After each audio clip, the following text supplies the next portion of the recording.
Our next example, let's suppose that we have a star. We're going to consider it to be a solid sphere with a K value of 2/5 with a radius of 6 times 10 to the 8th meters and a mass of 3.4 times 10 to the 30th kilograms. And then it has a rotational period with the axis of rotation of 90 days, which means the angular velocity is going to be 8.1 times 10 to the negative 7th radians per second. All right, so if the entire mass collapses, the entire star collapses into a neutron star with a 2.5 times 10 to the 4th meter radius, then what is the new angular velocity? All right, so first of all, this is a very unlikely scenario because a neutron star is created by a supernova, which basically means that a lot of the mass would be thrown outward into space, and then there would be some mass left behind, but not the entire mass. So let's just assume right off the top that we just have the entire mass. For some reason, the entire mass comes in to be a neutron star.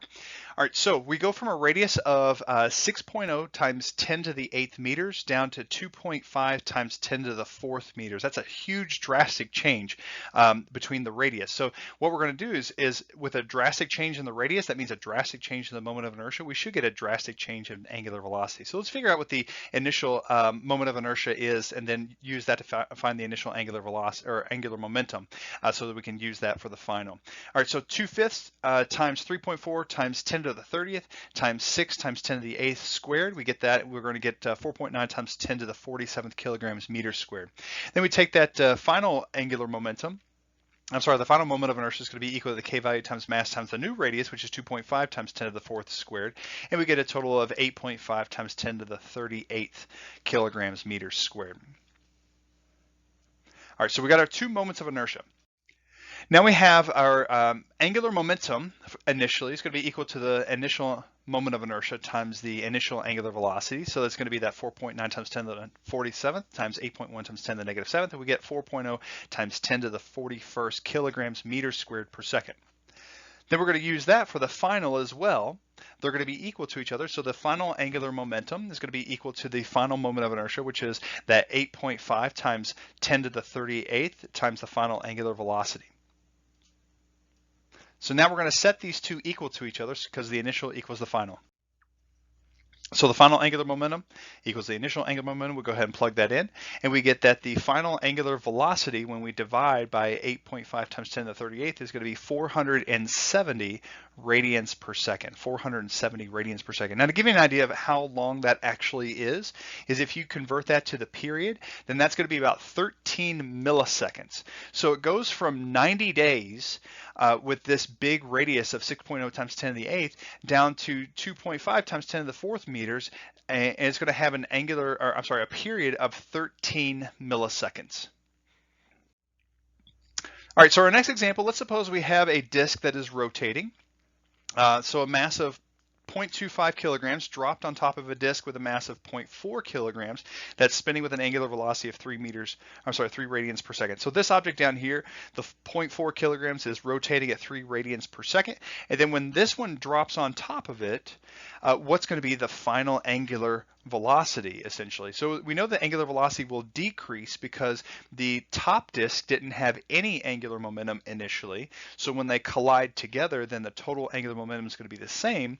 However, it's now divided among more mass, more inertia. All right, so the initial angular momentum is going to be equal to the final angular momentum. So initially we have no angular momentum for the top mass, but we have all the angular momentum for the bottom mass. And we got the two initials added together equal to two finals added together. All right, so 1/2 times 0.25 times the radius squared. Now notice it doesn't tell us what the radius is. It doesn't tell us what the radius of either of them are. So let's go ahead and just go through without knowing what the radius is. That's going to be, the first one's going to be 0 because that was the top one, and then we got 1/2 times 0.4 times radius squared times 3. That was the angular velocity, and then 1/2 times 0.25. And by the way, these 1/2s refer to the fact that we're dealing with a disk, so that's the K value of 1/2 times 0.25 times the radius squared times the final angular velocity plus 1/2 times 0.4 times the radius squared times the final angular velocity. And these angular velocities, final angular velocities, are going to be the same because they're both going to be stuck together. So the 1/2s all cancel through. You'll notice that every term also has the r squared, so the r squared cancels through as well, assuming the two disks are the same radius. And now we're left with this equation where we get 0.25 times 0, so that part goes away. 0.4 times 3, that's going to be equal to 0.25 times the final angular velocity plus 0.4 times the final angular velocity. We factor out that final angular velocity, we get a 0.25 plus 0.4, and that gives us 0.65. And then that's going to be equal to 0.4 times 3, which is 1.2, divided both sides by 0.65, and we get the final angular velocity is going to be 1.85 radians per second. Remember, we started with 3 radians per second, and now we went down to 1.5 radians per second. This example says a disk has a mass of 1.8 kilograms and a radius of 0.2 meters. It's rotating around it with an angular velocity of 3.5 radians per second. A blob of clay with a mass of 1.2 kilograms is dropped onto the disk at the edge and sticks to it.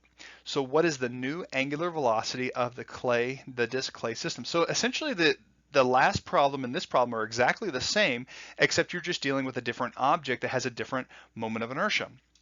All right, so again, the final angular momentum equals the initial angular momentum. We noted that the blob itself, when it's dropped on there, has no angular momentum initially.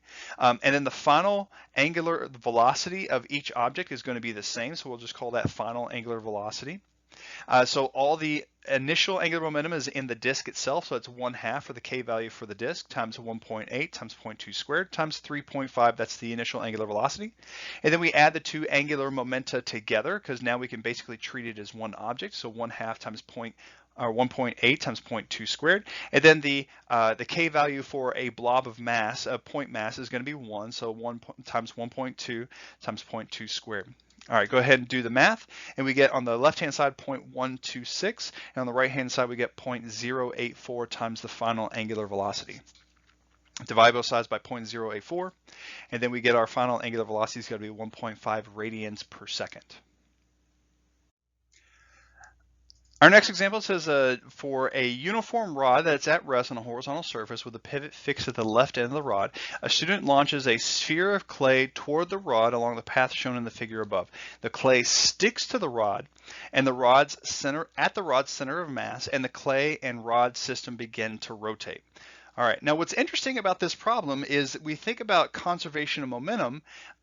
The angular momentum of something that's rotating, obviously it has angular momentum, but what about this example? We have the rod is initially not rotating at all, so there's no angular momentum there, and then the clay is moving in a straight line. So how does that make sense that if we have conservation of angular momentum and an object that's not rotating but moving in a straight line causes rotation afterwards? Is angular momentum conserved? Now what's interesting about this is that an object that moves in a straight line actually does have angular momentum. It's weird to think about because it's not moving in a circle, but it actually does have angular momentum. We're going to go through how an object moving in a straight line actually does have angular momentum. So let's start talking about that. So what is going to be the initial angular momentum, and where does it come from?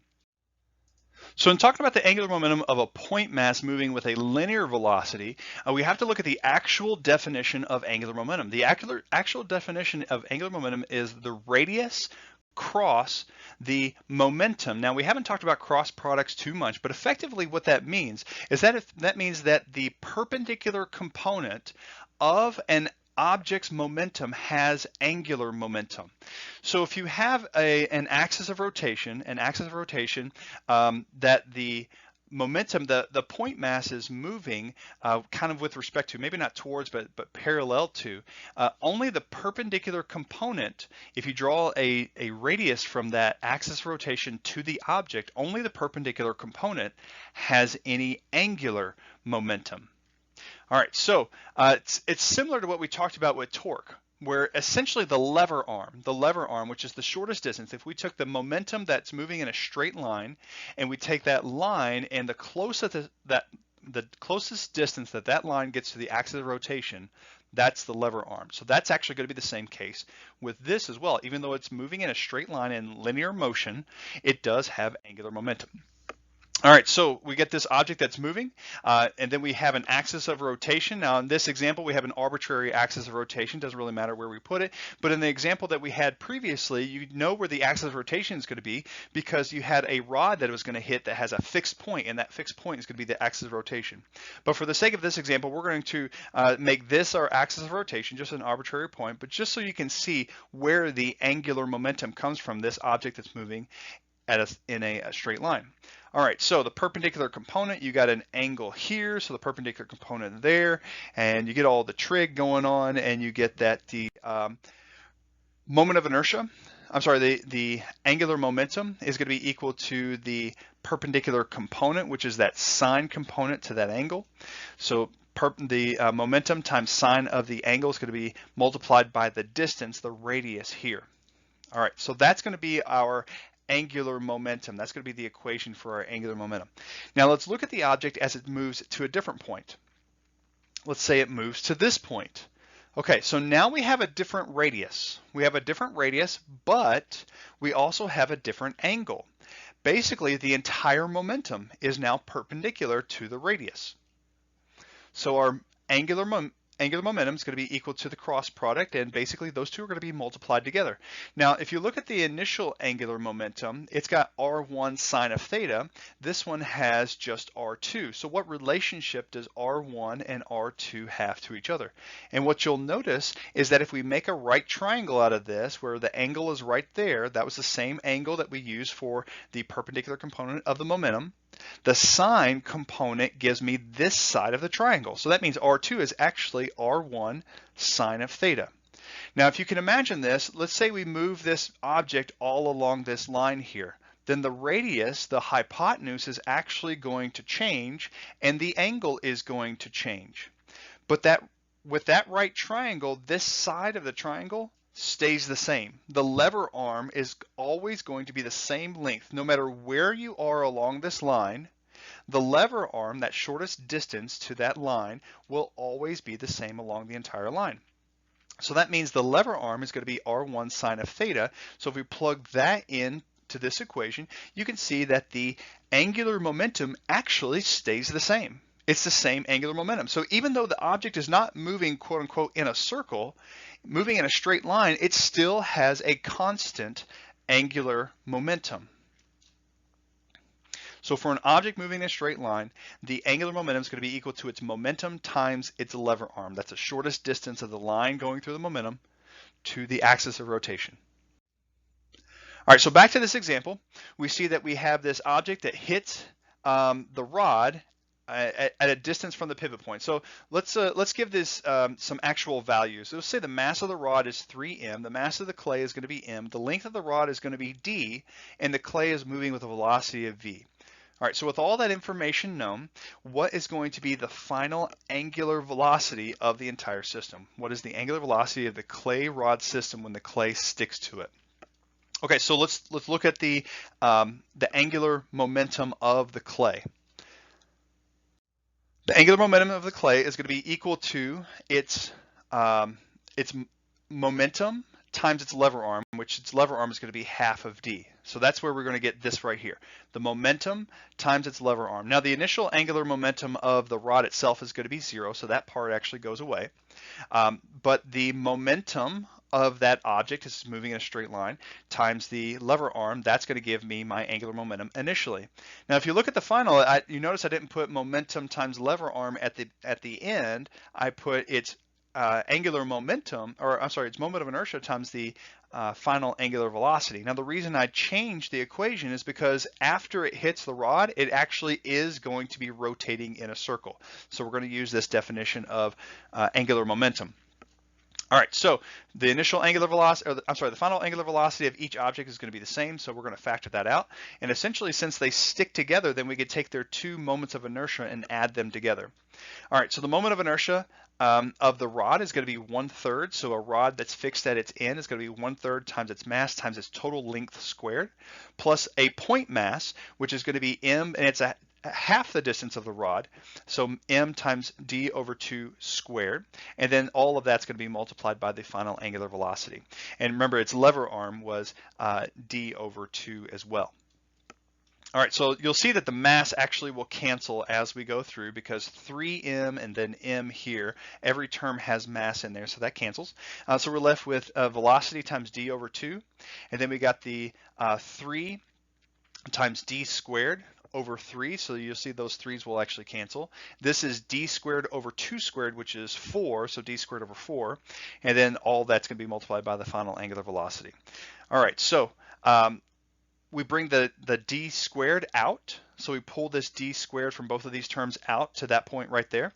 3 over 3 is 1, and then 1/4. So 1 and 1/4, it's going to be 5/4. You'll notice that we have a d on this side and a d squared over here. So one of those is going to cancel. And then we bring the d to the other side after we bring the 5/4. So we got 5/4 and we got the d. We need to bring that over to the other side, and we get that the final angular velocity is going to be equal to 2. So when that 4 comes over, it cancels with the 2 and becomes a 2. So 2 times v, and then we get the 5d in the denominator. So that's going to be the final angular velocity of the entire system.